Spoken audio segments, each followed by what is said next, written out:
وعن سہل بن سعد رضی اللہ تعالی عنہ قال ما رأى رسول اللہ صلی اللہ علیہ وسلم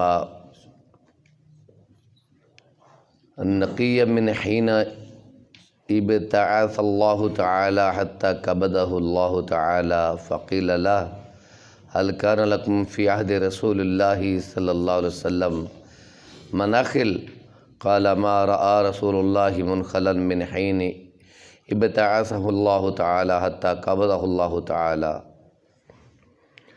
نبی کریم صلی اللہ علیہ وسلم کی زندگی نہایت سادہ زندگی تھی۔ آپ علیہ السلام پیٹ بھر کے کبھی کھانا نہیں کھایا۔ روایات میں آتا ہے کہ رسول اللہ صلی اللہ علیہ وسلم 2 مہینے تک کھجور اور پانی کے سوا کوئی چیز کو نہیں کھایا تھا۔ امام نووی رحمۃ اللہ علیہ نے چونکہ باب باندھا ہے کہ فاقہ اور تنگی میں نفسانی لذتوں پر مرغوب غذاؤں کو ترک کرنے کی فضیلت بیان کی ہے۔ حضرت سہل بن سعد رضی اللہ تعالیٰ عنہ بیان کرتے ہیں کہ رسول اللہ صلی اللہ علیہ وسلم نے اپنی بعثت یعنی اعلان نبوت سے اپنی وفات تک چھنے ہوئے صاف آٹے کی روٹی نہیں دیکھی، جس کو ہم چھانتے ہیں۔ ان سے پوچھا گیا تم لوگوں کے پاس رسول اللہ صلی اللہ علیہ وسلم کے زمانہ میں چھلنیاں نہیں ہوتی تھی، چھاننیاں؟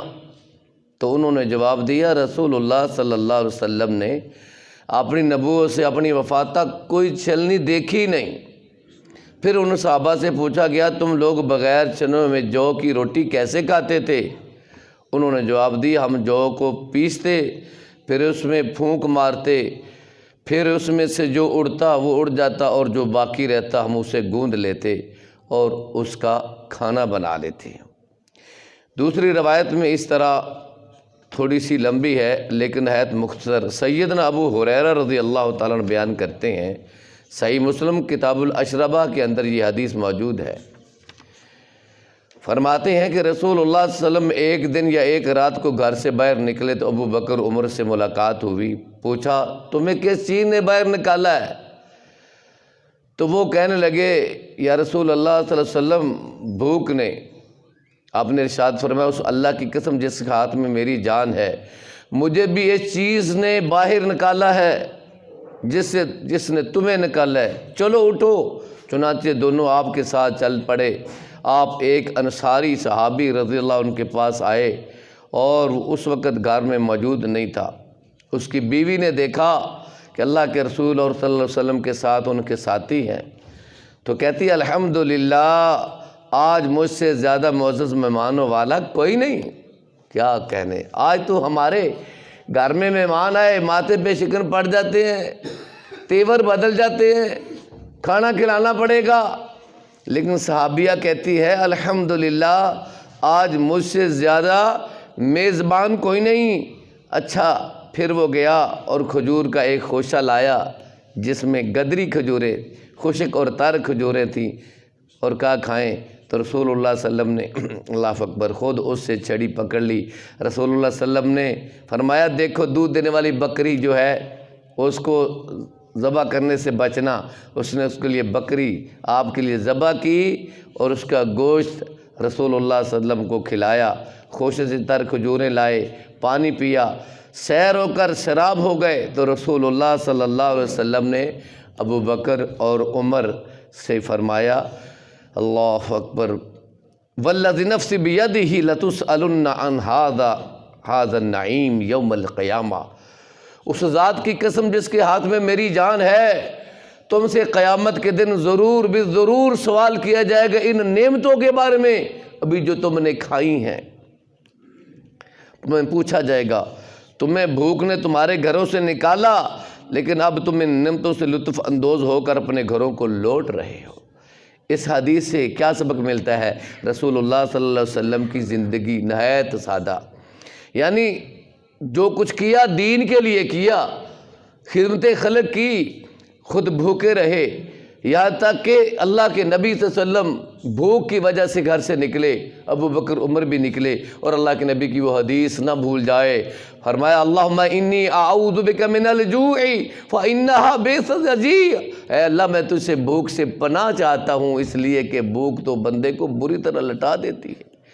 پھر آپ نے سنا کہ رسول اللہ صلی اللہ علیہ وسلم کسی صحابی کے گھر چلے گئے، لہٰذا اگر اپنے گھر میں کھانا نہ ہو، رشتہ داروں کو فون کیا جائے تو ان کو چاہیے کہ وہ کھانے کے لیے دعوت دے۔ قرآن کہتا ہے، پھر اس میں ذکر کریں گے، تمہارے اوپر کوئی گناہ نہیں کہ تمہارے گھر میں کھانا نہ ہو تو تم اپنے رشتہ داروں کے گھر سے، خالو کے، خالہ کے گھر سے، ماموں کے گھر سے، تایا چاچا کے گھر سے، پھوپھی کے گھر سے جا کے کھانا کھا سکتے ہو، لیکن آج تو یہ دور ہی نہیں رہا۔ تو اس سے یہ سبق ملتا ہے کہ دنیا کی زندگی مرغوب غذاؤں سے نہیں بلکہ سادہ غذاؤں سے ساتھ گزارنی چاہیے، اس لیے کہ آخرت اللہ نے مومنوں کے لیے رکھی ہے اور دنیا داروں کے لیے رکھی ہے۔ ایک مومن جس کا مقصد پیٹ پالنا نہیں ہے بلکہ زندہ رہنے کے لیے تھوڑی سی خوراک کی ضرورت ہوتی ہے، تو وہ اگر تھوڑی خوراک پر گزارا کر لے تو اللہ تعالیٰ اس کی تھوڑی خوراک میں برکت کر دیتا ہے اور اس شخص کے اندر زہد اور قناعت اور تقوی پیدا کر دیتا ہے، وہ پھر گزارا کر سکتا ہے۔